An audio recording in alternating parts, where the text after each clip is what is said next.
Ray Daniels is saying that he'd rather get an artist who wants clout versus one that just has talent, because the talent artist is going to constantly talk about, well, I got talent, and that's what everybody, that's what all the old heads, that's including music fans and such, what y'all do is that y'all shut out the people who are clout, but they're the ones that's winning. And your talented friends are losing because a lot of you guys who want to say y'all want to see talent, y'all don't know how to grab your fucking camera phone and showcase and turn it on and put it on there and showcase that artist, that instrumentalist, that guitarist, that bassist, that drummer. Y'all don't showcase their talent. Right? You guys go in there and you could go online and y'all sit up here and y'all will complain about how they're not, y'all don't, the record industry don't talk about talent. They don't care about talent. No, they want you. If you got the talent, then you showcase it. You showcase it by having this little device right here. What's up, y'all? Harco's here with the Music Making Sense podcast, and with me as always is the one, the only Mohawk man, Dapper Dan, man with the plan, whatever the fuck you want to call him, KP. How the hell you doing today, KP? I am good, man. There you go. Yeah, there you go. Yeah, that was delayed. I know it's gonna be kind of late. Yeah, that was a little delayed. Everybody, take your bows. Thank you. This is the long one, too. I love this one, now. Oh, Jesus. You gotta kill me with the long one at the beginning of the show. All right. Oh, yeah. Right on. Anyway. Fuck, people. All right. So, how you doing today, KP? Doing all right, man? Oh, yeah, bro. Just, do have some, I hate doing this, but we do have some, I do have to mention it because it's a very tragic moment in time for a lot of the people here in the local Washington Pacific Northwest metal scene. Just lost a very pretty much a pillar in the community, Tony DeLisio, former guitarist of band Mechanism. We just lost him. There was a couple of days ago, and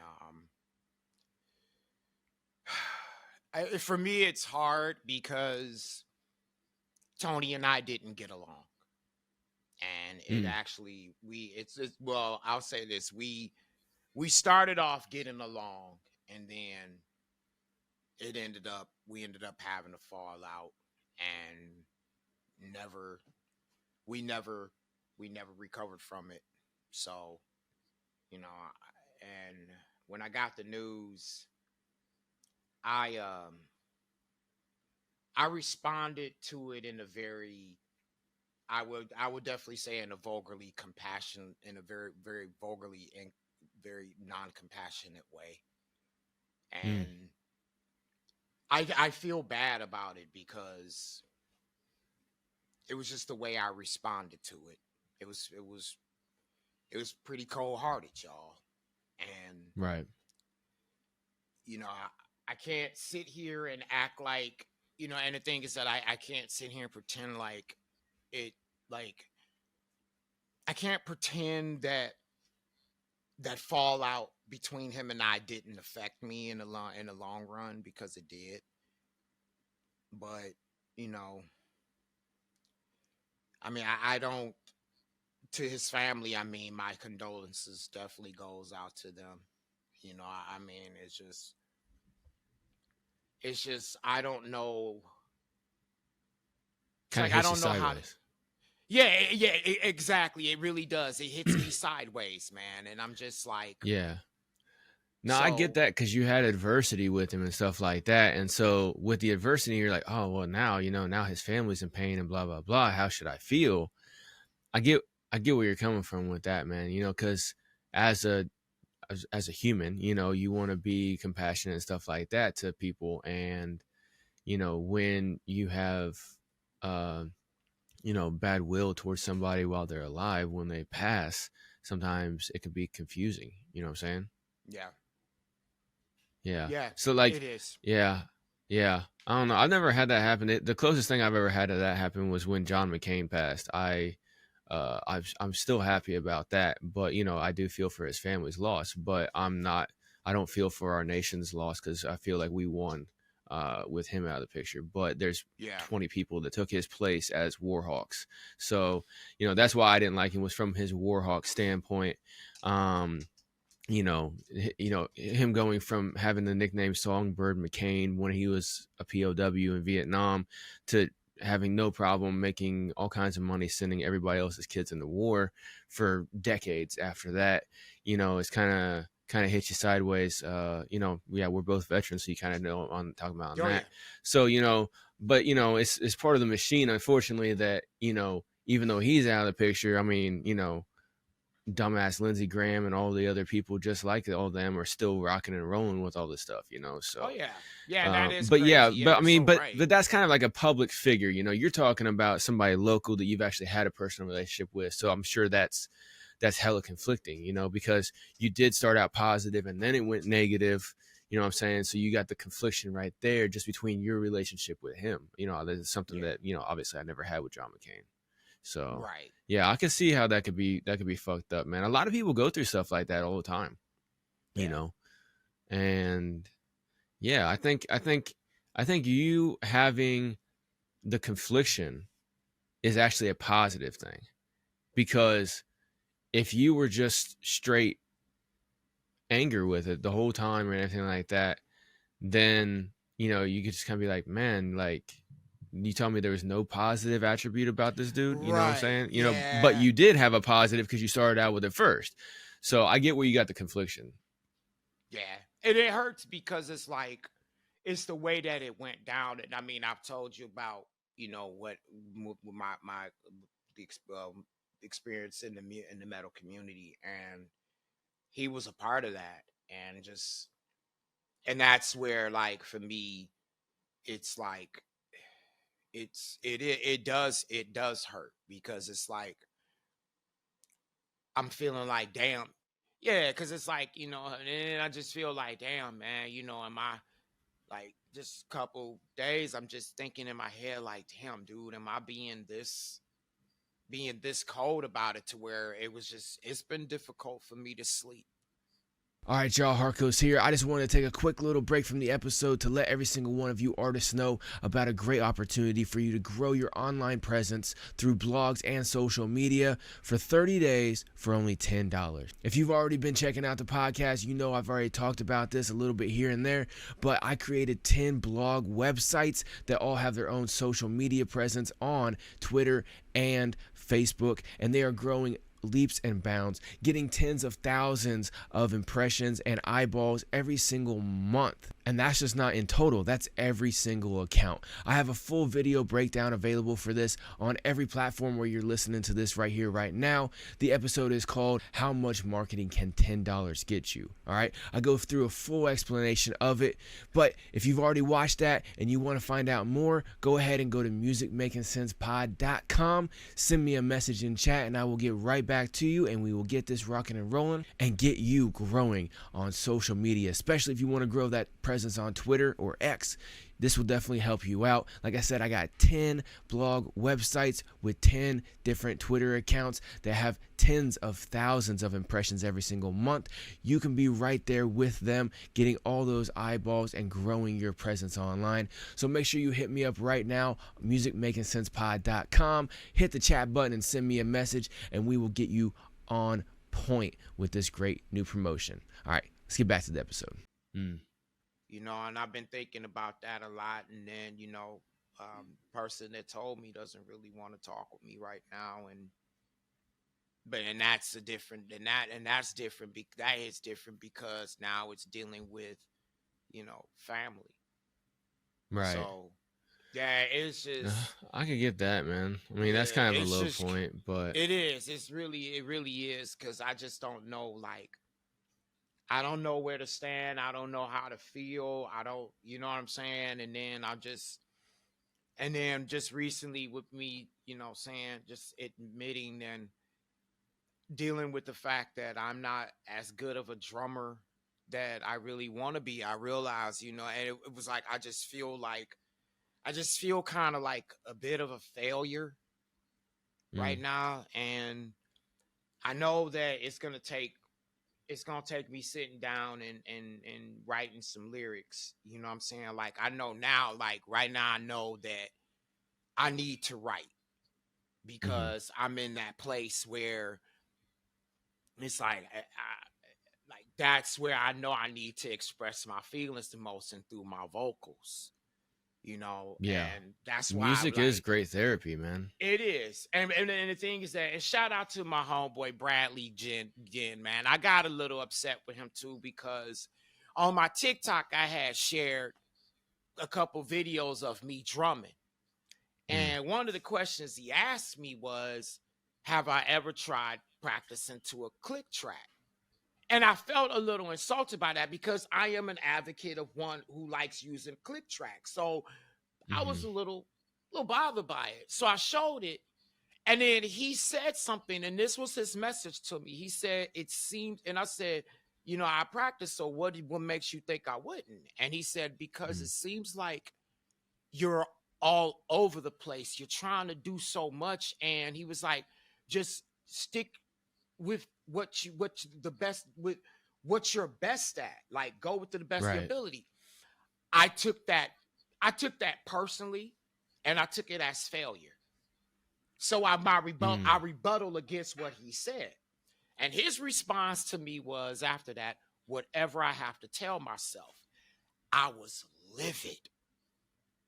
And but Yeah, I then, could see that. oh dude, I was fucking livid. I Because was, what the that's fuck yeah, is well, your that's kind of like problem, right? that's like a yeah, it's like a confrontational way of Right. discussing a Yeah. situation. Mm, But at the same time, it made me realize like, God damn, he's right. You know what I'm saying? Like it really did. It was like at mm, that moment when I saw that and I started getting, I said, he's right though. And mhm. that's when I just said, you know what? And I realized as I'm be practicing, I stress out more. And I started So you thinking about when you when practice your I'm drums, you practicing stress out drums, more. I Hmm. stress out more because I'm trying to get it right. Mm. It just doesn't kind of like And it flow, doesn't and you click. don't like that part. Mm. And I hate that. And that's the thing I needed to say to myself. It was like one of those moments where it was like, okay, Coley, you're a vocalist. Mm. You're a front man. You dress, you act, you are a front man, dude. Mm. I mean, you can sit there and try to play all the instruments you want. I've tried to play guitar, I've tried playing bass ever since I was 6 years old. But the Mhm. one thing that I have been able to do better than anybody in my family or anybody I've ever been in a band with is get in front of that stage and be the front man, be the vocalist. Right. It's what I do. And I haven't focused on that. And then also realizing another thing, and then thanks to being around you, I realized I do have the gift of rapping. Hmm. I just Okay. don't focus on it, right? And the reason I stopped focusing on it because I started looking at myself as a stereotype. And I was afraid of that. And I want to steer away from being that, knowing the fact that I can rap as well. So you wanted to break stereotypes intentionally and be like, no, I'm not just another black man who can rap. I'm a black man Or who's sit a up there on the mic and metal sing singer. and dance. Right. I was Yeah, but feeling you're like, like I'm a that. metal frontman. Oh, okay, Yeah. okay. So you're trying to hyper define yourself and break through all stereotypes. Yeah. That makes sense. I mean, me and you are uniquely opposite in that kind of a way where, Mm-hmm. I've kind of felt that way as well too. Obviously, like I can't sing, so I don't have that dichotomy of both things that you can do as an option like you do. But like with me, you know, being a white dude in hip hop and stuff like that, it, you know, I feel like that. It's like, man, like for instance, so you intentionally want to break the stereotype by saying, hey, I don't want to focus on rap. I want to focus on fucking hardcore metal shit because that is like where nothing is. But I love the feel. But I it. love rap. I love rap and metal, and that's the I love Right. Limp Bizkit. That's why I love Limp Bizkit and Korn, and when they came out.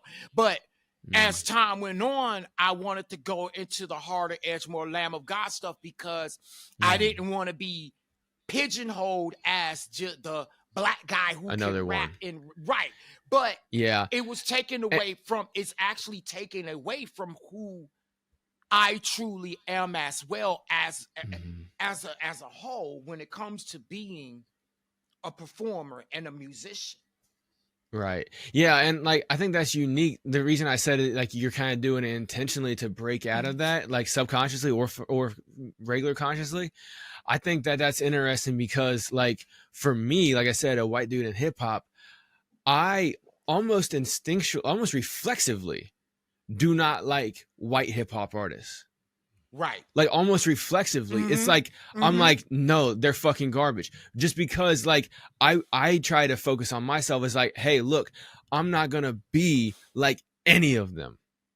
You know what I'm saying? Yes, like, I can totally I'm see not that. like any of them. You know what I'm saying? Yeah. Like I'm not the wannabe black dude, you know, that you see half the time and everything like that. I'm not, you know, none of that shit. I'm just me. I'm just here, and I'm not like any of them. So like, you know, like that's why people listen to my stuff. They can't say, oh, I hear Eminem influence on you, or oh, I hear Mac Lethal influence on you, or oh, I hear Ritz influence on you, or oh, I hear, like, they can't.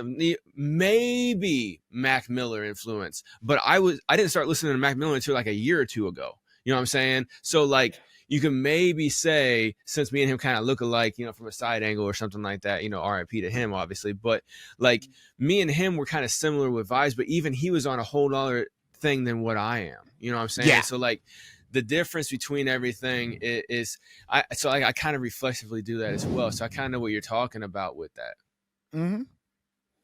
Yeah. And it's crazy that when we go through that, and that's why, like, you know, that's why it's so important that, you know, we do what we do, because there are so many artists out there who are like you and I. And we go through those identity. And the thing is that what we face, what that is that it's like identity crisis. You know what I'm saying? And because because visually what we want people to like see inside out. We want them to like see the whole picture, right, of who we are. But we want them to see that we're not just a cookie cutter. Right. But the thing is that we have like, and what I realize is that in order for me to truly cultivate in my craft and for people to become more connected to it, that's where your true skills come in. And it's cool that here you guys see, we got Wendy, we got this video of the shout out to the independent podcast crew, but you guys see we got Wendy Day as a host on or as a guest on here, and she's talking about how we as artists can make independent artists can make money. And if you guys follow her, if you guys follow her. Yeah. If you've ever followed her, so here's another thing. When I first heard about Wendy Day, one of my guys was putting me on. He's like, "Yo, you need to check out Wendy Day. She knows what the fuck she's talking about." I first saw her, and the first clip I saw was her kind of being like a little bitchy for some reason, right? She had like an extra attitude in the clip I was at, and I'm just like, man, this snooty ass fucking white bitch thinking she knows some shit about music. Get the fuck out of here, right? That's my initial thing, right? But that was like a couple years ago, and so then now, over the last 6 months or so, maybe a little bit more than that, I've seen her on a couple of other things. And like at first, I saw a couple of clips when she was on with Brain Man, and So then I started listening. I listened to that whole episode, and then I got a whole different perspective on her. And then now I've listened to multiple other times when she's on and everything like that, and I have a totally different perspective. But it was my reflex. You know what I'm saying? For some reason, like I'm very reflexive, not just to white people in hip hop, but like I'm very reflexive to my first impression of people. And if it and I gotta make sure I get myself past that, and where I go, let me give it a second chance, right? I gotta at least give it a second chance, right? Because my first reflex, sometimes it's 100% on, and sometimes it's not. You know, it just kind of is what it is. And but yeah, so like that's what we initially wanted to come talk about. But I think how you started off was really, really good, man. I actually thought we were just gonna kind of keep going and just never get to this clip until the next episode. But we'll go ahead and cover it. So, but yeah, so the independent podcast, it's spelled NDPNDNT. There's no vowels. No vowels. Those are illegal now in fucking in the younger generation now. No more putting vowels in. You can only use numbers as vowels or as other letters. But anyway, the independent podcast, it is Nick D, who is very, very interesting. I've been studying Nick D a lot here lately, and like what we were just talking about, it's been having me look inside myself and all the things that I've been talking about here on Music Making Sense podcast, and check myself and see if I still feel the same way I do about things like streaming. So for those of y'all who don't know, Nick D started taking music seriously as trying to make it a career in 2019. And as of 2023, like towards the end of 2023, he was getting 3 million streams a day on Spotify. Wow. Okay. And that is a lot of streams a day. For reference, they say for every 1 million streams you get on Spotify, you get between $3,000 and $4,000. So multiply that by 3, he's getting roughly $10-ish thousand a day off of streaming on Spotify only. That doesn't count everywhere else. He mainly operates on TikTok, so you know TikTok gets the royalties in there as well too. So he's fine with money. And what I like about him, now that I've gotten to find out a little bit more about him, is he is kind of like me. He has a farm in the middle of West Virginia, and he doesn't fucking do live shows. He doesn't tour. He doesn't do none of that shit. He just puts out music, puts out content, spends time with his family, chill with his fucking farm and everything, lives his simple ass life, right? Yeah, he's making a fuck ton of money, but he doesn't spend it on a lot of things. Like he spends it on things that I would spend it on, land and, assets and stuff like that, But it's really, really interesting. So he he started making music and stuff like that. And then he started a podcast called Freddie Podcast, which again is spelled really weird. It's FRDI. He started the Freddie podcast, and that was just him and one of his friends just sitting around talking shit. All right, y'all. I just want to take a quick break right here to tell you about something hot and spicy. And no, I'm not talking about that Latina thing that you saw on Tinder the other day. I'm talking about hot sauce, and not just any hot sauce, but Tennessee Hot Sauce Co. All right. I personally know the owner of Tennessee Hot Sauce Company, and I've seen him grow this company from just something that he would sell a few bottles at the local farmer's market to something that can ship all across the United States now, all right? And you guys have a unique opportunity right now to save 20% by using the code MMCPOD when you check out on any order over at Tennessee Hot Sauce Company's website. All right, that's tnhotsauceco.com. Make sure y'all go check them out and use the code MMCPOD over at checkout and save 20%. You guys got to check this out. All right, they have all kinds of great flavors. My personal favorite is poblano jalapeno. It has a mild kick to it because I'm a little bit of a bitch when it comes to spices, but it has great flavor. I put it on all kinds of stuff. I put it on steaks. I put it on burgers when I'm cooking them. I put it on tacos and enchiladas, stuff like that as well too. But I've tried many of these other flavors like the garlic habanero and the honey habanero, the blood orange ghost, and the pineapple habanero. Now, the pineapple habanero was one that really snuck up on me because it had a great sweet flavor of the pineapple, and it wasn't nothing overbearing, but it had a very good flavor to it. And then all of a sudden, boom! I got hit in the ass with the habanero, and I had to go grab some milk, all right? But these are some great flavors, and they have all kinds of different options. They have the collection, which has the full lineup of all 6 of their most popular sauces. They also have different subscription boxes. You have a 3-sauce option, a 4-sauce option, yearly and bi-yearly options available as well too for the boxes. Then you also have all kinds of other new flavors that they have that I've never tried yet. I actually got to get that shipment in here soon, of the barrel aged whiskey and the mustard dill scorpion. Those are 2 that look very, very interesting, and I want to try them out. One thing I did try is one of their new options that they have here, which is the poblano jalapeno beef jerky. But like I said, I love the poblano jalapeno sauce, and whenever I tried this jerky, no bullshit, I ate the whole bag before I can even sit down and shoot this promo right here, all right? And so luckily, I know the owner, like I said, so I got another bag on the way, but y'all gotta go check it out. And he also told me they got some more flavors coming out of the jerky as soon as they get operations up and running on that brand new venture right there, all right? So again, make sure y'all go over tnhotsauceco.com, use promo code MMCPOD at checkout, and save 20% on your order. And on top of that, orders $50 and over are free shipping in the United States. So again, make sure you go check this out. Small batch, small brand, but powerful flavors. Tennessee Hot Sauce Company. Now, let's get back to the show, right? Right. Nothing about music promotion, just being real people, right? And he started seeing organic crossover between those things because his music was speaking to a similar audience that his podcast was, organically, right? And so then he started pointing that and stuff and kind of grew from there. But the independent podcast is him and somebody else he knows in music. Those people actually live in Las Vegas. I can't remember their name, but they're on the screen here. We'll show them on the left. It's a husband and wife couple and stuff like that. The husband makes music. The wife is more like a managerial and stuff like that.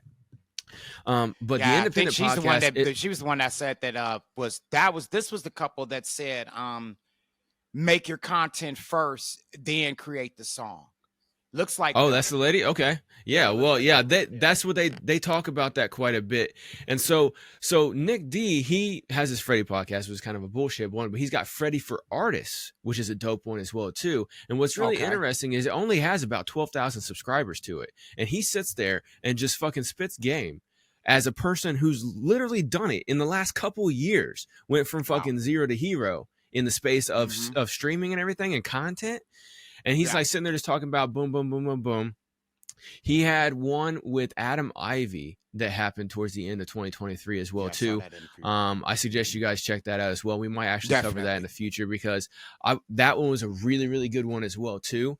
But this one right here, they had Wendy Day on the independent podcast. The title of it is called How to Make Money as an Independent Artist with Wendy Day Independent Podcast, right? So that's kind of what we're titling this episode as well too, is how to make money as an independent artist with Wendy Day. Not only to kind of try to hijack off of the meta data on that title with it already getting pulled up with other people, but also to give you guys a reference that's what you can search up to find the full length thing. I'll even have the clip, the link in the description where you're listening right here and stuff. But depending on how long we go here today, we might not get to everything that I had written down while I was listening. I listened to this last night for the first time, and then I listened to it again today all the way through. And today when I was listening through, I got about like 10 different points within the video that I wanted to cover. We may or may not get to all of them, but it's definitely a dope listen. You guys need to check it out. Nick D has, like I said, I've been really challenging my views on streaming now that I've been listening to what he's saying and what he's doing. And I know just by trying to step outside of myself that some of it has to do with the fact of how much money he's making and how he's making it non-traditionally. Because yes, he's doing it off of streaming, but he's not doing it in any of the ways that anybody else is doing it. He is making content with his music in the background, and that's it. He's not doing out now, stream now, go buy my shit. None of that. He creates content and puts it out. That's it. And one thing that he does as well too is he waits for people to actually put like make a comment that says, where can I find this track, or this track is awesome, or where, something like that, what's the name of this track, and then he'll go and pin that comment and type in the name of it or the link or whatever. Because all these social media platforms, they actually devalue your content if you're trying to get people to go somewhere else. And so if it's not entertainment only, the algorithm will pick that up, because they have real AI that run these social media platforms and streaming platforms and stuff like that, right? And so it actually takes full transcription of everything that you say, as well as it finds any words that are in the screen and takes those out as well too, right? And it analyzes all of that data, and it sees, okay, what are they trying to do within this content? Are they trying to entertain, or are they trying to sell? Educate. Or educate, right? Are you trying to entertain, educate, or sell, right? Well, if you're trying to sell, they devalue that, because guess what? If you want to sell, they want your fucking money for ads. But if you're entertaining or educating, that's what the platform is mainly there for. They'll push that as organic, right? Mm-hmm. So I've been trying to reach through to some artists and trying to get them to kind of catch on to that, right? Because I've been listening to that, and it really, really hits with me. I'm like, dude, that's fucking on point, right? 100% on point. And I think that, a lot of the reason I was so hesitant to turn away from streaming is because I'm like, man, you got to try to push people, it's hella like sales. It's not all about, it's about conversion. It's not about entertaining. Well, then once Nick telling me, like, no, obviously not directly, but him saying like, hey, entertain first, everything else comes later. And he's shown that over the last like 3 years. I'm like, okay, let me blend everything that I got going on. So I am constantly educating myself and checking my own feeling and knowledge on certain things, and then kind of going from there. One thing that I've kind of came up with based on stuff that he's been talking about is, so my original content strategy has been that artists should plan to release one music video per month, and then take clips out of that, post those once a week or so in order to get it moving, and then have other non-music related interest-based content that goes along with that. I still stick with that. However, one thing that they've been doing that's interesting is he's been creating the music, and he creates a decent amount of music, right? He creates a lot more because he's 100% self-funded, so he can just sit and create all day, right? A lot of us, we got regular jobs, families, all that shit. He's got a family too, but like a lot of us got regular jobs. He doesn't have that. So he has a little bit more of a luxury for that. But what he does is he puts out the music with just standard short form content. He puts it on all the platforms, right? He mainly focuses on TikTok, but he puts the same shit out everywhere else. But when he puts it out everywhere else, he doesn't have the TikTok logo. That's key as well too. All the other platforms, if they see that TikTok logo on there, they will devalue your shit. So make it original content on all the platforms. That way it has don't have the watermarks and shit like that in there. Anyway, so what he does is he runs it up, and then whatever song's doing really, really well, then he'll go and put a music video out for that, and then take clips of that and put it out, blah, blah, blah, and stuff like that. So he's testing different songs to see what resonate well, and he's still creating video content for it. I'm not saying don't do that, because he's still creating creative video content for that, putting it out there. People are resonating with it, and then they're going over and streaming, and then after a little bit, he figures out which one could deserve a music video. Then he puts the resources, time, energy, and everything like that behind it, then puts that out, and then it revitalizes that song. So he's stretching a song longer than what it would traditionally go. And he's even basically doing like a almost free beta test of songs before he actually puts the stuff out there. Because not only is it feeding his content, but then also he can see and he can test. And I'm like, fuck, dude. So I'm like revamping all my shit. And I got an announcement here too. I mean, I thought we were going to start out kind of like this, but KP wanted to talk about what he did talk about, which I'm 100% behind him on talking about that, because that's definitely some real shit. But I want to make an announcement. So what I decided to do was I actually had a producer the other day who hit me up and was like, or no, he made a post or whatever about, he was looking for people to like hop on a hook on his track or whatever. He's like, I write, but I don't rap and I don't sing. I'm looking for people to hop on hooks so I can sell my beats. And I'm like, yes, okay, cool. Somebody's on the right track, right? And so I fucking messaged him. I was like, hey man, I can help you out with the hook, no problem, right? And I don't even know if he listened to my music before, right? So he was like, yeah, okay, cool. You know, just hop on this or whatever. Here's the lyrics I wrote. And I'm like, okay. Because I don't think he knows my voice because I've never talked to him yet. Like we had a one-on-one schedule, but he had to cancel because of personal issues. And then we never really got that back up on track yet. But anyway, right. He, so I put that out or whatever, and I gave him 2 different versions for the hook because I was kind of hearing 2 different things. And then he comes back to me, he goes, bro, I like that first one. Can you turn that second one into a verse though? And I'm like, okay, cool. And so then I put it onto a verse, and now I'm like on this track with some other random fucking artist that I don't know that he knows or whatever is going to be on it or whatever. And okay, boom, done deal. I'm like, okay, cool. And I'm like, well, okay, how about I just start offering to do free hooks for artists, or no, for producers, in order to kind of build a relationship. You know what I'm saying? Like, hey, look, let me hop on a hook for you and everything like that. 100% free. You just take it, run with it, right? Do whatever you want with it. And just me getting out, just give me my name recognition. That's all that's all I care for. If you want to give me split, okay, cool. But bare minimum, give me put my name on it, right? That gives me my name recognition. Plus I'm doing good favor with them. Well, then I had like a couple people hit me up about that. I'm like, okay. And then I'm like, well, one of the people that hit me up on the producer one is an artist. And he's like, well, I'm not a producer, but I got something I want you to hop on a hook with me. I'm like, okay, no problem. And I'm like, okay. And so I was like, okay, how about this? And so I put it out. I was like, artists, if you want a hook, I'm doing hooks absolutely for free. Let me know. Right. Whoa. And I posted that last night at like 12:30. Right. I posted that at like 12:30. Right. I wake up this morning at like 7. I had fucking 8 comments on there from artists. Like, yo, what's your email? What's your email? What's your email? What's your email? Right. And so, so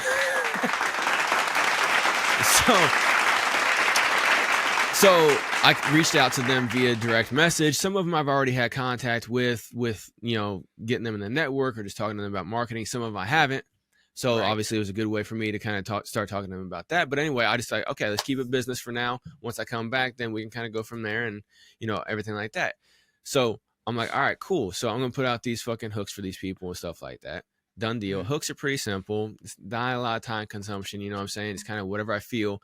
And what's interesting is that all of these people that have sent me stuff so far, it's just a plain beat. So it's like a beat that they're trying to figure out how to start. Because like I've asked them, I'm like, okay, do you already have a verse? Do you already have an idea, a mood, anything like that? They're like, no, just kind of go with what you want or whatever. And I'll go based off of that. And I'm like, okay, all right, cool. This is interesting, right? But I'm sitting here thinking, I'm like, okay, cool. And like at the same time, 2 days ago, whenever I was trying to tell people about, hey, put out content, everything like that, like when I was getting on this Nick D kick, listening to what he's been doing, like I've been diving deep into it and I've been getting really hyped. I'm like, yo, this is what people need to be doing, right? And whether it transforms over into streaming revenue or not is a different story. If it does, take that money, put it more into marketing, right? Keep doubling that shit up. But I'm like, okay, I actually was so frustrated on Friday night that I was posting some fucking wild shit, like telling people, use your phone for more than DMing thoughts and capping all day. Film a video for your music and put that shit out. Right. And so, And it's like, I was saying like shit like that. I'm like, and then like, I was like, you need to put out content. And one of the guys that I know that actually lives in the same town I do, he was like, man, I got all kinds of tracks, man. I got ideas for the visual and stuff like that. I just need to get a good solid camera. I'm like, no, dude, you have a fucking phone that shoots in 4K. You don't need a fucking thing. And so I got all upset and I'm like, you know what? Fuck this. I'm just going to take all my music I currently have, as well as anything that comes from me working with all these producers and other artists and stuff like that. I'm just going to start creating short form content for all of it. And I'm going to do it in batches, right? And I'm going to actually film the process, right? I'm going to document the process. And so what I'm going to do is I'm going to go out with my phone. I'm going to have my kid help me and stuff like that. He's going to hold it for me basically, right? And I'm going to create a free mini course on how to create TikTok music videos. That's how I'm going to label it, right? And so basically what I'm going to do is I'm going to go out on different locations and, you know, take a couple of different shirts or something like that with me, right? Something simple, and go out and spend an hour and film different, you know, one-time run-throughs of a song, of different songs and stuff like that in different locations, stuff like that. Spend like an hour or two, document the process of me doing it with a cell phone, shooting it up and down, right? And then I'm going to use a free software called CapCut that you can download onto your phone. If you have an iPhone, you want to use iMovie, it's similar, but you can get CapCut too, right? Use CapCut. It's got presets and effects, and it'll automatically generate the words up on the screen.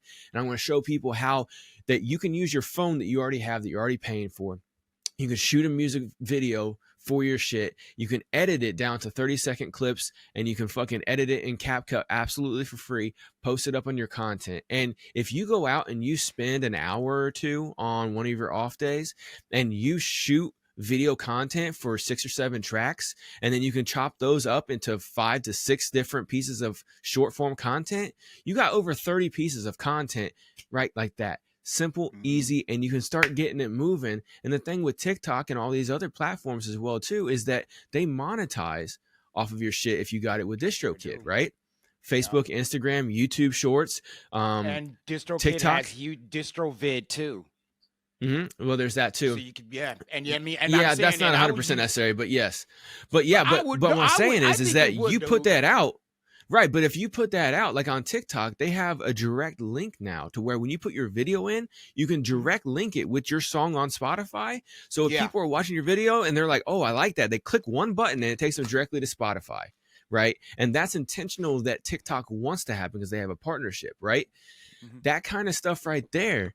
It's quick, easy content that you can do to engage with the people. And then, like what Nick does, when you see one song really taking off, then you're like, okay, this is really taking off in not just engagement, but with my fan base growing as well as my fucking money coming in on the streams. Now you have that business incentive in order to actually invest a couple $100 or however much you want to into an official music video, put that out there, boom, now you just revitalize that song a month later after it was popping. Right. And you'll retarget the same people and stuff. Anyway, I'm creating a thing like that, and it's going to be a free course. Just give me a month or two on that because I want to show the starting. I want to show the starting from zero. I want to show because I haven't posted shit on any of my Hardcoast music stuff in months. And so I want to show, look, my engagement is dead. I haven't posted a single fucking thing in months. Let's start from fucking fresh.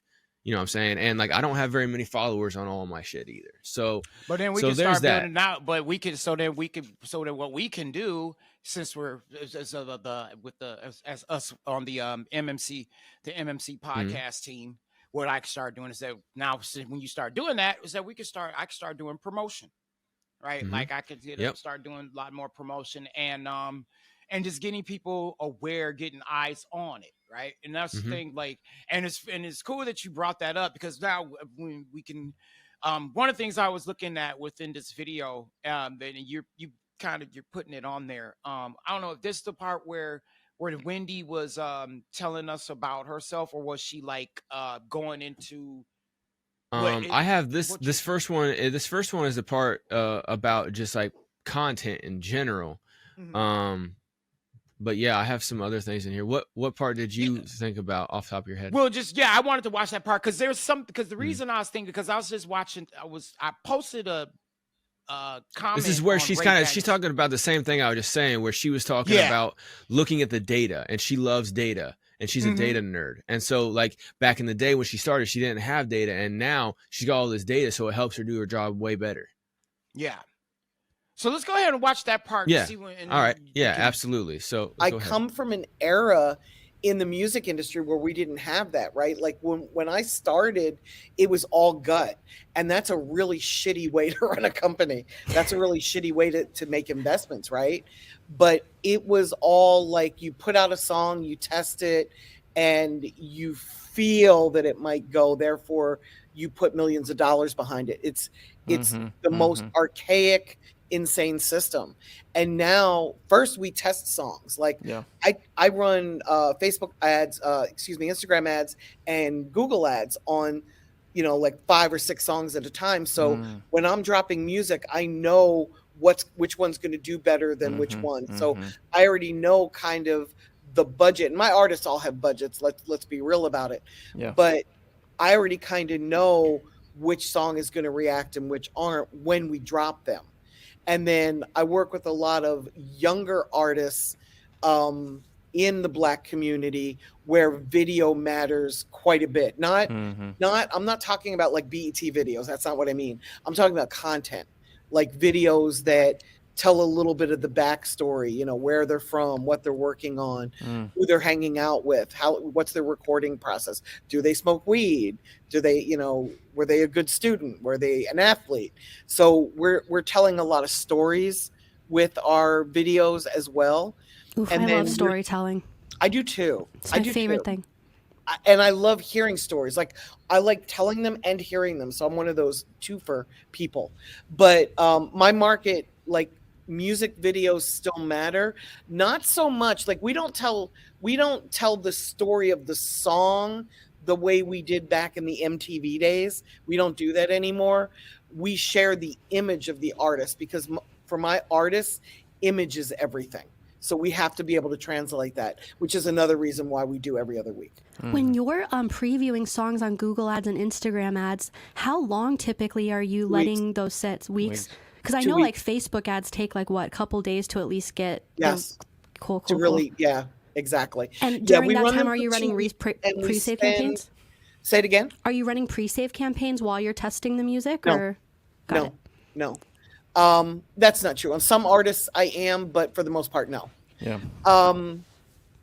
We're spending about $200. We're not spending a lot of money testing those songs. Just a little test to see what reacts. Yes.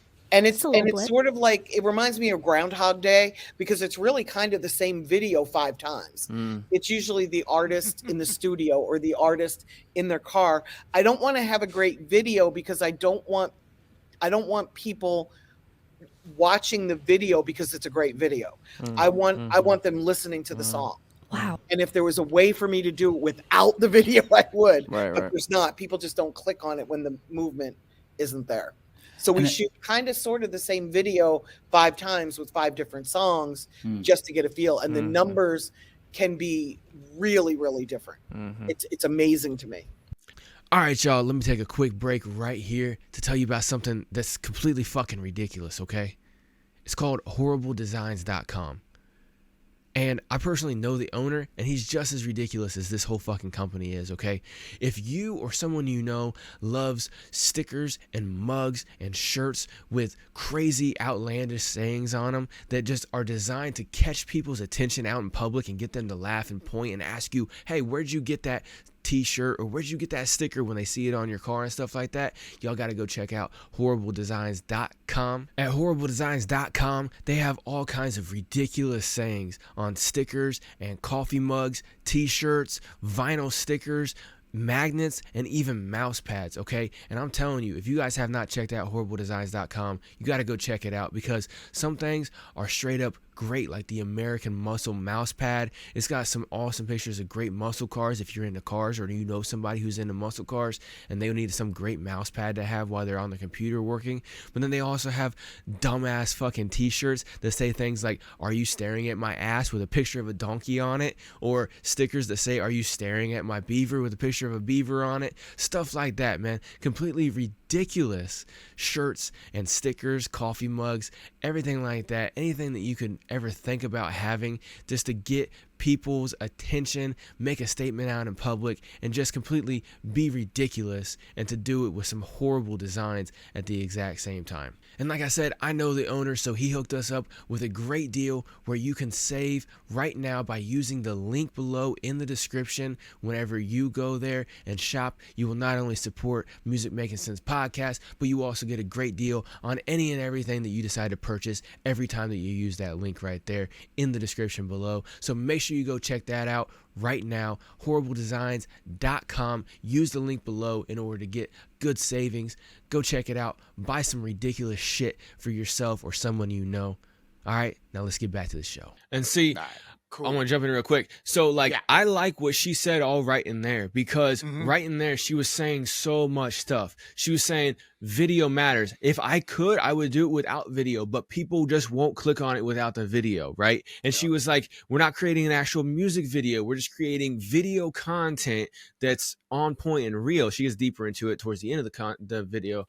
But it's real and it has the music behind it. We're not getting people just to watch the video. We want people to listen to the music and like the music and stuff like that. And what I thought was cool too, I saw you react to it as well, was she was saying that she basically runs like 5 different versions of the same content as Instagram ads and Google ads, and only spends about $200 over 2 weeks on that, right? That's not a lot, but she's just running a little bit as a test to see what's going to go, and then go from there on, heading straight into that. And I thought that was 100% dope. But like she was saying, like there's so much fucking information just in that little snippet, man. This episode is fucking dope. Like I've had to listen to it twice already, and I'm still trying to get everything in my head. Mm-hmm. Well, the one thing that and the thing that I love what Wendy points out was that it was for us, especially back in the day, like in the 90s. I mean, it was so you had to hit the block, you know what I'm saying? It was like she said, it was more archaic. It was that you had to hit the block. You had to have your CDs in your hand, and you had to be out there passing it out to people. I remember standing in front of Hot Topic passing out flyers for shows, you know what I'm saying? That sort of thing. And now we're able to have just the technology. And then you brought up about one of the things that you were bringing up was about with what you're doing with shooting the content. And I was thinking, as you were speaking of that, I was thinking about iPhone filmmaking school. They have actual courses showing us how to use our iPhones to shoot film. Yeah, they do that. They shoot short films with iPhones nowadays. So you can't say you can't shoot music videos. You do the same thing. And just funny because you're bringing up that. And two, there's this, I tagged you in the TikTok posts on them. But there's these Safeway workers over here where I live. And you were telling me about them a while back. Break Room Chronicles. Yes. Right. Dude, I was just talking to Lanisha today, and I'm telling you, the thing is that with what they're doing and just the lives that they're making an impact on is amazing, dude. Like they're talking, I mean, there are people calling, they're huge in Uganda. They're huge. So and they probably never left the country, but they're huge in Uganda. That's the thing too. That's the beauty of the internet. That's what I love about the fucking internet. Everybody, dude, I've made content about this until my fucking eyes bleed, but people always say, the old school minded people, yo, you got to be known in your city locally before you can go globally. And I'm like, no, that doesn't work anymore. It's not necessary. There are over 3.5 billion people on the internet and growing. And like at least half of them speak English as at least a second language, if not a first. So it's like, there's no city on the planet that has anywhere near 1 billion people. You know what I'm saying? Like, what's the biggest one? Like 10 million people, maybe? Right? Like, dude, you would have to literally spend your whole fucking day, all day, every day for like a month straight just to even reach a quarter of the population on the ground, hand to hand to these motherfuckers in like the biggest city in the country, in the world, right? You can do that in a fraction of a second with a fraction of the time and a fraction of the money, and reach exponentially more people. Just like what you said, Break Room Chronicles. People that work at a fucking Safeway in Washington, Seattle, Washington, are reaching people in Uganda, right? All the way across the fucking planet, completely on the opposite side, right? The whole other hemisphere. Like, that's what I'm trying to get through to people. You know, it's like, stop trying to be the king of your fucking city. Like, you ain't got to be the king of the block no more, man. It's like trying to be the best TV repairman. Yeah, exactly. It's like trying to be the world's best TV repairman in your area. It's like, okay, go ahead. You're already out of work before you got started. You know what I'm saying? Because there's, you know, Roku people are all television, Apple TV, they're all those, and you can get subscriptions to own those televisions to put your own TV type of TV shows. You can get your own channels on there.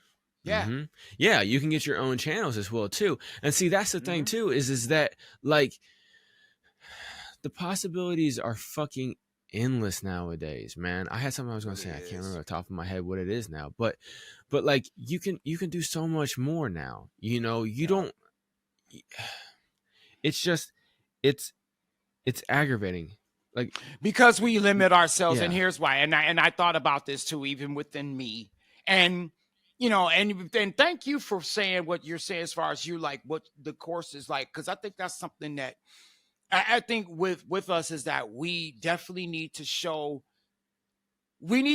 our artistry. Like, I think, Mhm. I mean, I think you and I, we have a great gift of gab, but I think and we definitely have the talent, and it's not Right. not a diss at all. I mean this, but I think the fact that you and I are artists, we need to showcase those things. Like, we need to showcase our Yeah. artistry at times. Like, there are moments like how you were saying, like with you doing those verses, right?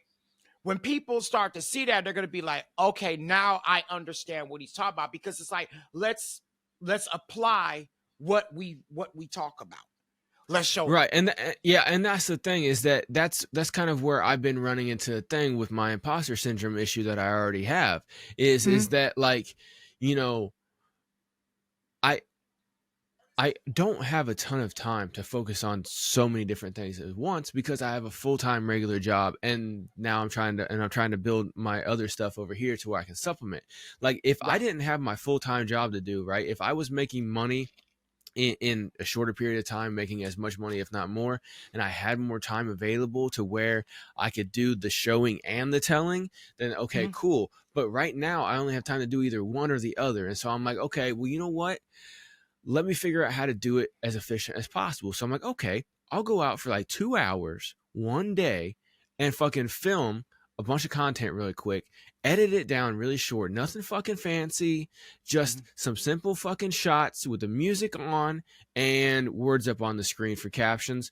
Done. Right? Like, simple shit. Show people how to fucking do it, and show people, look, this is how you can just get started by yourself for free with only a couple of hours that you're spending. Easy peasy lemon squeezy. It's not that fucking difficult, right? And then, then I got, like you said, now I got something to show people. Like, look, watch this. This is a fucking free course. Check out what I did with this. I'm going to put it up on, put some of it up on YouTube and stuff like that. But the actual, like, how to behind the scenes is going to be in the actual course. It's like, look, check out this fucking course, implement it. Look how easy it is. Like, because I had an argument with an artist last Friday, and this is what kind of spurred me to want to do it. And then I started listening more and more to Nick D. Is he was like, yeah, man, but I got a full-time job and a family, man. I really don't have a lot of time. I'm like, motherfucker, I guarantee you got more time than I do. I was like, I work at least 40 hours a week at a restaurant that I manage. I have a fucking 2 kids that, I take care of and stuff like that. I also have, my own business where I do multiple different things. I do coaching, consulting for artists, building websites. I have a couple of podcasts that I work with on the back end, helping with video editing as well as setup. Then I also have this podcast right here that I do all the video editing for, as well as, actually sit here and fucking shoot with KP. I also have another podcast that I'm a part of called The Weathered Report. And we only do that twice a month, but still, I'm affiliated with them with that, helping Bruce build that up a little bit, as well as going to start working on the video editing and stuff like that. And I told him, I was like, look, man, I have a lot less time than you do, and you're making fucking excuses. And I'm pissed off with all y'all always saying this shit. So I'm about to just fucking do it and show y'all. You know what I'm saying? Yeah. And because it's not difficult. And you know what? I brought it up last night too, how whenever I was talking with people with the weather report, we were off air and stuff, and I was telling them my frustration with this shit. And Ken, who's an artist, a hell of an artist, like visual artist, like artwork, and he can play some musical instruments as well too. But I think he really, really stands out with his drawing and painting and stuff like that. But I told him how that one person was like, yeah, man, I got a lot of content ideas I want to do. I just got to get a camera first. And he goes, well, that dude's already fucking up. Wait, I'm paraphrasing and putting him into my own language, right? Right. He's like, well, that guy's already fucking up because, yeah, if he goes and gets a camera, well, now he has to spend all the time learning how to use that camera. You already know how to use your phone camera. You know what I'm saying? Because people don't understand that a DSLR camera has a fuck ton of settings just on the video, let alone all the fucking still image settings that they have, right? And I told him, I'm like, yeah, you're 100% right. One of my sons spent his whole freshman year in photography class, and just now has a decent grasp of how to use that fucking camera. He spent a whole school year learning how to use the camera, and just now knows how to do it. Yeah, so yeah, you want to go get a, because they think, oh, it shoots better quality. Yeah, but there's so many different settings on the video aspect with the fucking lighting ratio and auto zoom and all kinds of other craziness. It's so much simpler on your fucking phone because it does all that stuff automatically for you, you know. And that, I think people are fucking up so much with stuff like that, man. It's so aggravating. Yeah, but and I'm it's just gonna because show. I'm just gonna show. Like what you said, we got to show. Yeah, because it's for me. What it was that, for me, what it was is like, it was hard. Like I was explaining to you about with my drumming, I would put those videos out there, and I'm one of those people that I'll put out my video even if I look like a failure, right? Right. And I faced a lot of criticism for the stuff that I did, but I put it out there, right? I just put it on out there. Fine, fuck it. They're going to criticize me. And then, you know what I ended up doing is that I ended up deleting those videos. So now I'm like, okay, I'm starting to dig into my mindset, and I'm starting to write down my visuals. Also, buying the type of things that I need in order to get them. Now, I'm not talking about the cameras and stuff. For me, it's image. It's the way I look, right? So now that's why you guys don't know this, but I got this big ass. Some of y'all do if y'all watch if y'all do look at my videos, but I got this badass cape, right? Ark saw it already, right? Yeah, you showed it to me last week. Cape. Yeah. So I got this badass cape, and then I'm gonna get I'm gonna get myself some boots, some like really platform boots and shit, right? But I have a really crazy ass look that I have imagined in my head, and I posted that video I posted my picture on TikTok, and this brother goes on there and says about me, this brother is lost. No, because of I knew exactly what he meant, right? I know what he's saying too, yeah. Yeah. Oh yeah, totally. Right. So so here's the thing, guys, is that I know that I face a lot of backlash, and it's because of what I stand for. Now I have to be strong in the pocket, if you will, and say, okay, the negative comments that I get for that stuff is what I want. Yeah. So it's like, I gotta pick what poison do I want to feast on the most? If I'm going to be the mongoose going after the snake, right? Or the cobra, which one am I going to be? Which venom am I going to be immune to the most? So I can just go ahead and kill the bastard and fucking go ahead and eat, right? Exactly. And I have to think like that, y'all. And it's like, it's weird, but like, it's like, okay. And that's where shout out Natasha Brito to Natasha, who talks about visual identity, right? We all, because we all have them. Taylor Swift has one, Beyonce has one, Jay-Z has one, Immortal Technique has one, Kiss has one, all of them, right? So that's the thing. I was like, that's the thing that I do need to focus on, and along with my voice, which is my craft, and the lyrics, right? Because I've also got friends and fan people who want to hear my voice. They want to hear me sing. I got friends who hit me up saying they miss me singing. They miss hearing me sing. So and they ain't really say that about my drumming. They say it about my singing, right? So that tells you right there, listen to your people. The people who really who are telling you the specific skill that they want to hear. The people who are going to gravitate towards that and say, they're telling you, bro, I love hearing you sing. Man, when you gonna get back out there on stage again, man? When you gonna be wearing what happened to all the badass clothes and all that shit? When you get people saying that stuff, that's where it's like, yo, that's what they want. Absolutely. That's what they're looking for. And that reminds me of one part here in this video. I was going to show another part, but once you said that, I'm like, oh fuck, there's a different part.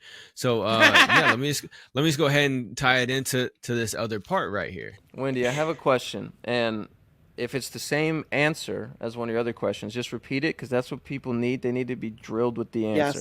Yes. It's just a different way to structure the question. Repetition. There are over 60, 70,000 songs released every day, right? Yes. As an artist, Just on Spotify. yeah, just on Spotify. As an artist, as an independent artist, how do you stand out, right? Because if you're trying to get all the songs released on the same day, you want the attention, right? Correct. You're the artist that wants at least a % of that attention. I don't know. Correct.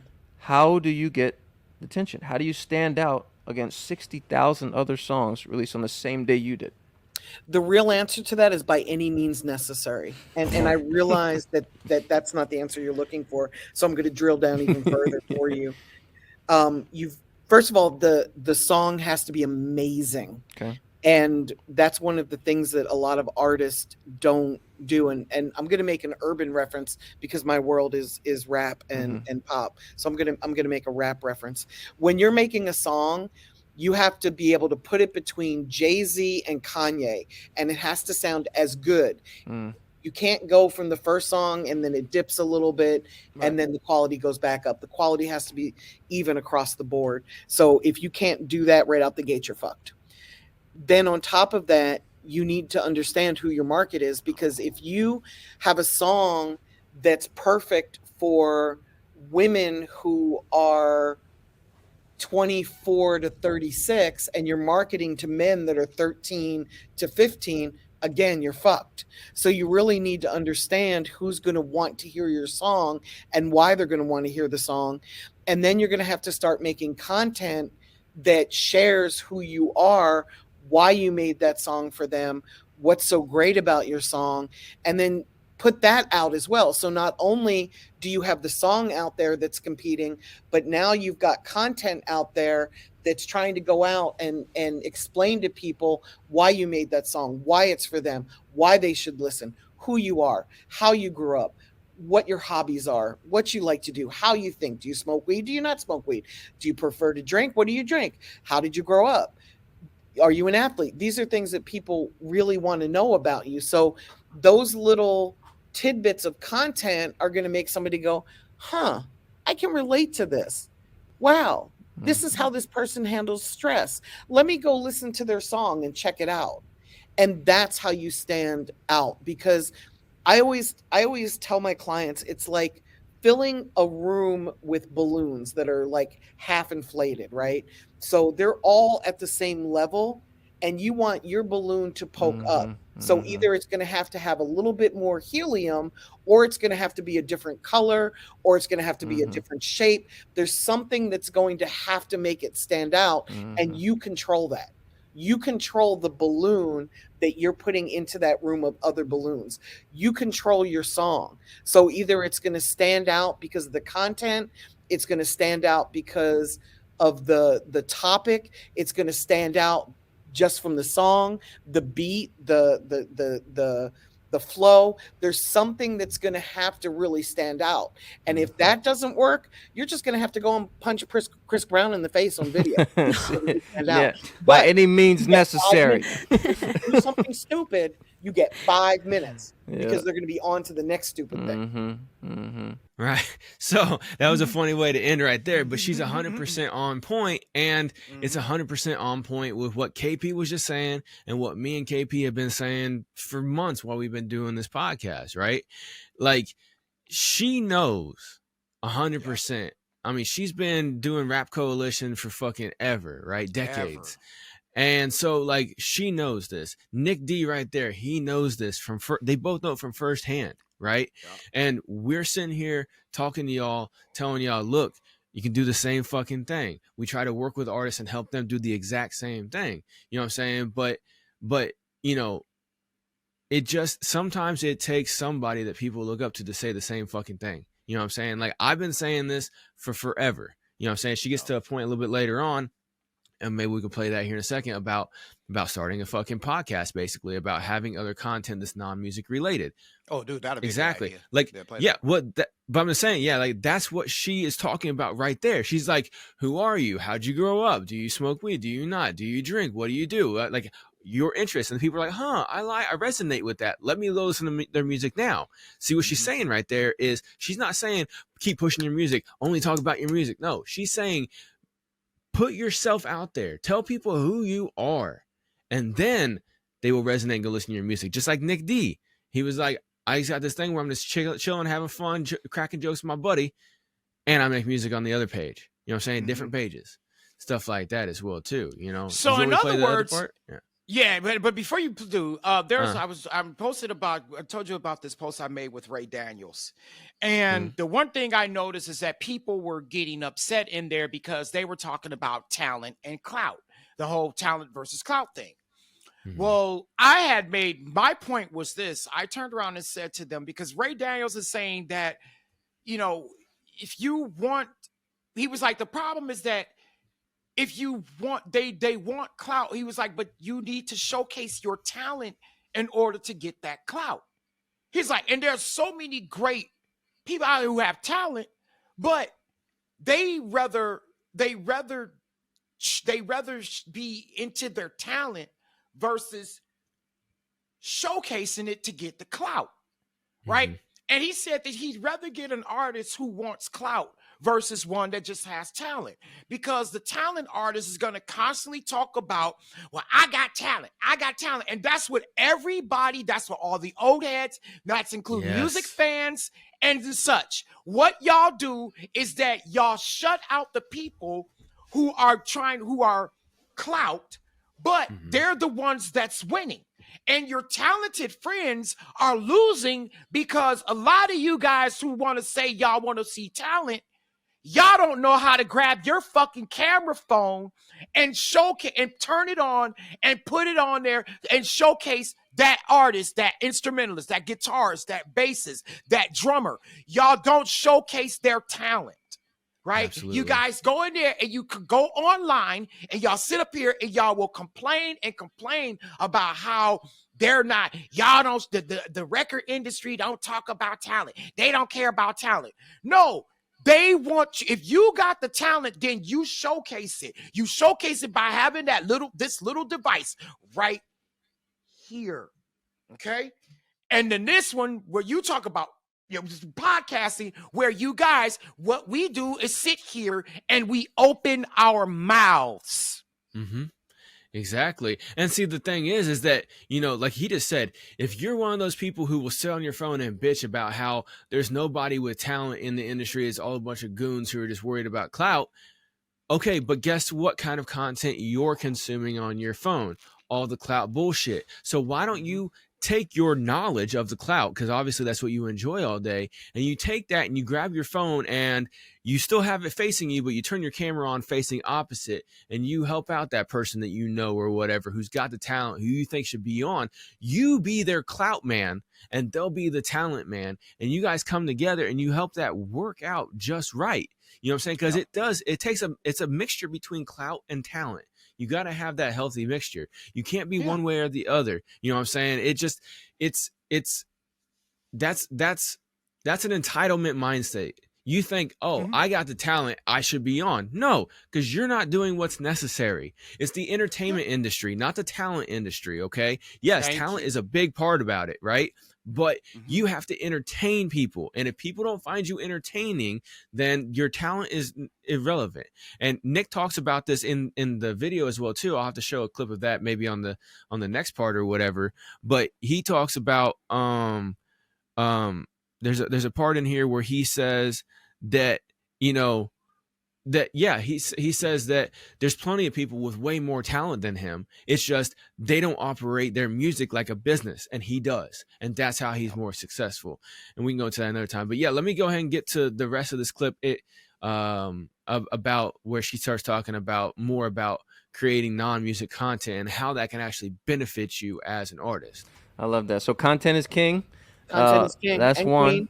And Prince and Princess. All of it. Content is everything. All the royalty. Yes. And everything. Humanize yourself, right? In a world that used to where the artist, the celebrity, the whatever used to have that aura, that untouchable thing about them, you need to humanize yourself. And yes, people crave authenticity. Yes, especially the generation that you're really going for. If you're making music for people, if you're making music for yourself, ignore what I'm about to say. But if you're doing this as a business and you want to sell music, 13 to 26, that's your sweet spot. So if you can make music for them, they are the people that are A, easiest to reach, and B, they're the ones that are going to spend the most money on music. So if you're going for that golden spot, figure out where to find them and go reach them. But they really care about authenticity. So you're going to have to come correct. Absolutely, right there. So that wasn't the podcast part. That was a little bit more on the other part. I think what we'll do is we'll actually wrap this up here in a couple minutes, and then we'll actually just keep on going in the back room, and we'll shoot a part 2 to this because we're a little bit past the hour mark. But anyway, like she was saying right there, you have to show authenticity. She said 13 to 26 is the sweet spot because they're the easiest to reach. Why? Because they don't have family and big career and all this other shit. You know what I'm saying? They don't have kids, multiple of them, who are in sports and activities and blah, blah, blah, and they're running around all the time. That's not them, you know? Fact. Yeah, they still like to listen. You know, those people like to listen to music, but they're not the ones who 13 to 26, they can actually have disposable income where they can buy some of your shit. They're highly impulsive, so they'll buy your shit. That's a negative and a positive rolled into one. But then but then they also, like, if you want to do shows, they have more flexibility just to go to a fucking show. You can do a pop-up show for fucking 13 to 26-year-olds, and you can get a decent amount of them there. You know what I'm saying? If you're, and guess what? And it's so beautiful you said that, because also, believe it or not, now that we're getting, especially in rock and metal, age is always, if you have a better chance of having a younger audience as you get older and you have longevity. Believe it or not. Like if you're in my, like if you're my age, which I'll be 50 in April, I have a chance to gain an audience that is around 13 to 26. Exactly. With the rock, because it's and the reason and the way to do it is by having a visual identity that too rocks and resonates with them. And remember, it's it's captivating the imagination, that wild, young, vibrant imagination. Yeah. And some people in their 50s, they may be responsible adults, but they still have that wild imagination and that young, wild, and free mindset right inside of them, but they may still be responsible. You know what I'm saying? They may still, take care of the family, everything like that, like you do. You know what I'm saying? You got kids and everything like that. You take care of handle your business, but you still are young and wild inside and stuff like that. That vibrancy is still there. So you can still attract to them. And then they also will look up to and be like, yo, that's somebody I wish my parents were like. You know what I'm saying? Or something like that, so they'll have that. But then also, you don't look 50. I don't look 37. So we have that to our advantage as well, too, where until they actually get to know us, they think we're around the 26 age mark. You know what I'm saying? And then once they actually get to know, oh, shit, he's hella old. Well, fuck, man, I wish my dad or my uncle was that cool and shit like that, blah, blah, blah. And then you just deepen that. But, like she was saying, you have to show your genuineness. They don't handle no fake shit. That's one thing about 13 to 26 and stuff like that, is that there is so much fake out nowadays that the real is where the money is. And like what Nick was saying right there, he was like, look, the mystique of the artists and everything like that, that's gone now. People want to see real humans now. They don't want to see that artist that's this godlike figure and stuff like that up there, and I think that is 100% on point. That little clip right there speaks volumes to everything that we've talked about on this episode and everything that we've talked about in other previous episodes as well too. You need to be raw and real. You need to stand out, and you need to create video content that's creative, that speaks to you as an individual as well as you and your music. You can't fake the front, like we said on the last episode. I actually titled that. I don't know if you saw. I titled it "Liar, Liar, Pants on Fire." Yeah, I saw that. But yeah, and that was a double meaning on that one, the backstory. Yeah. But they you got to be raw and real, because that's what people resonate with, especially the sweet market, what I'm saying, that she was talking about and stuff. Yeah. So yeah, take that away. Like I said, we're gonna end this, and then we're gonna immediately start another one. We're still gonna be wearing the same shit. I don't know, KP might want to do a costume change, but like how he is with his fashion. But we're gonna do a part 2, and we'll probably put it in. I'm going to try to put it out within the same week as part 1. So we're going to wrap this up right here. We're going to catch y'all on the next episode. Part of this, like I said, it's going to be part 2. It's going to be titled the same thing, but part 2, maybe something a little bit different. We'll see how it fucking plays. But we're going to get more into this episode, because this episode of the Independent Podcast is so chock full of shit that I want to talk about and that KP wants to talk about, that we can't just do it on one episode, and we need we both have it so fired inside of us to try to do it next week and record it would just be a waste of fucking talent on our part. You know what I'm saying? So Absolutely. make sure you check that out. Go ahead and check out the Independent Podcast if you want to, or just wait until we put out the second part of this episode or whatever. Completely your choice. But yeah. So catch you on the next episode. Y'all have a good one.